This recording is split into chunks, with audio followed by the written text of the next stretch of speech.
But Israel is in a very unique political position thanks to the United States. Israel does not have to deal with its neighbors in a normal fashion. The lobby for Israel in the United States has become so effective, so efficient in influencing the behavior of the U.S. government that Israel has been able to count on American support for its policies wherever they turn. That means that Israel, because of the influence of Israel's lobby in the United States, is able to behave in an unprecedented manner in dealing with the Palestinian leadership. In every other political situation of this sort, one party has been able to select its own leadership, and the other party has been able to select its own leadership. But thanks to the power of Israel's lobby in the United States and the support that our government gives to the leadership of Israel, Israel is able to take this unprecedented position of demanding the right to select the leadership of the Palestinian movement itself. That's the root of the problem. Now, were it not for the extraordinary power of Israel's lobby in the United States, the government of Israel would be forced to come to terms in a normal fashion with its neighbors, including the Palestinians in the occupied territory.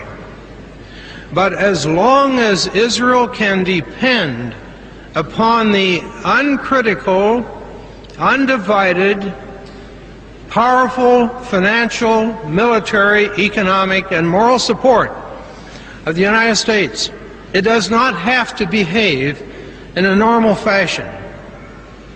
That's the answer to your question, whoever the questioner is. And I believe there is something that that gentleman can do to make a change. At the risk of being self-serving here tonight, Mr. D-Dot, I would urge that gentleman to get a copy of my book out in the lobby before he leaves.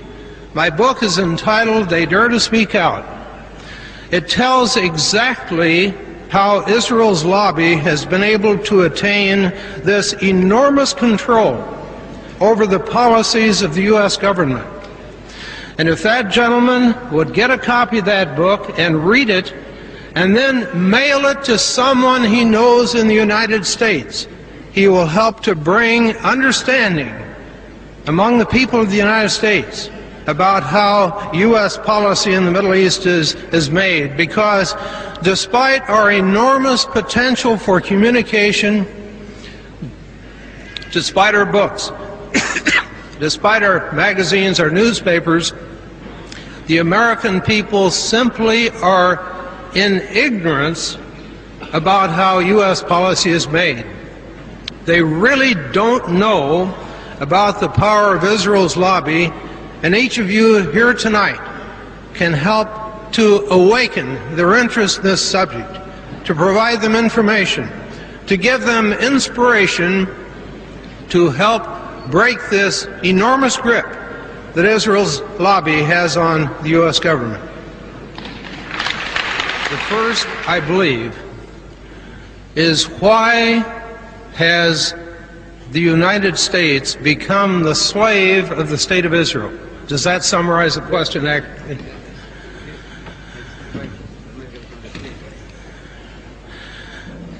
At the risk of trying to sell my book, that's what my book is all about. I was defeated in my bid for re-election to Congress in 1982 after having served 22 years representing a rural area, an agricultural district of the state of Illinois. I was defeated because I was the only member of the Congress who was challenging U.S. policy in the Middle East, that is to say, who was criticizing the support our government was giving to the State of Israel. The only one out of 535 in the U.S. Senate are 100 members, 2 from each state. In the House of Representatives, there are 435 members. 535 people altogether. And ladies and gentlemen, as of today, there is not one of those 535 members willing to speak out for what is best for America, for what is best for humanity, and unwilling to speak out to challenge the policies that our government carries out, which provides blind support to the State of Israel. Now, I could keep you here all night and explain in detail why it is that every one of these 535 elected representatives of the American people are so terrified of Israel's lobby that they dare not speak out and challenge what is going on today.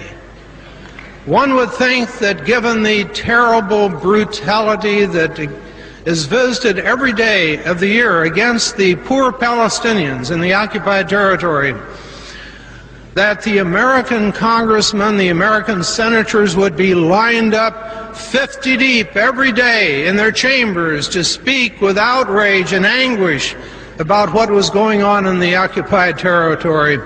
But you can search the congressional record, which prints every word that is said in both chambers of the Congress, and not find one word of criticism of Israel for its behavior.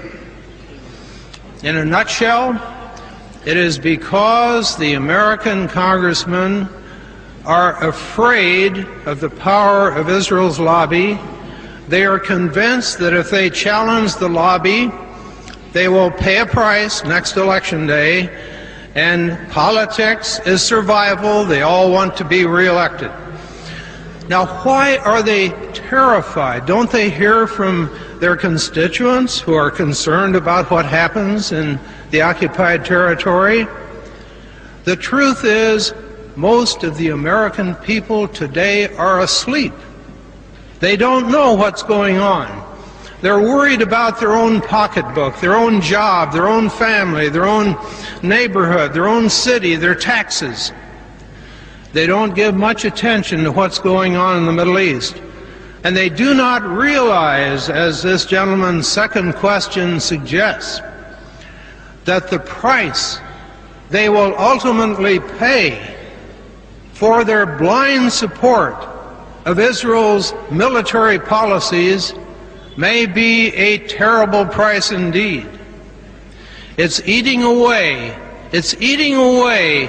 at the foundations of American democracy. Israel's lobby has been able to stifle dissent, to frighten members of Congress, to keep them from speaking out. It has also reached its arms of influence out into the universities and colleges. It has reached the business community. Now, only a tiny portion of the American population is supporting the lobby for Israel in the United States. But that tiny portion of the population supports it with such zeal, such fervor, such persistence, that it is able to dominate the debate on Capitol Hill and control almost to a total degree the making of U.S. policy in the Middle East. It's a dreadful situation that threatens the cherished institutions of the United States. All that is needed is for the American people to stir themselves, to become aware of what's happening, to know about the power of Israel's lobby, to become aware of the fact that they share the guilt of the dreadful atrocities being perpetrated against the Palestinians every day in the year. They will then exercise their influence through the electoral process, and changes will come. It's my hope that my book and the work of others in the peace field will somehow awaken the American people, create understanding in time to avert the dreadful calamity that this gentleman's second question forecasts. Thank you.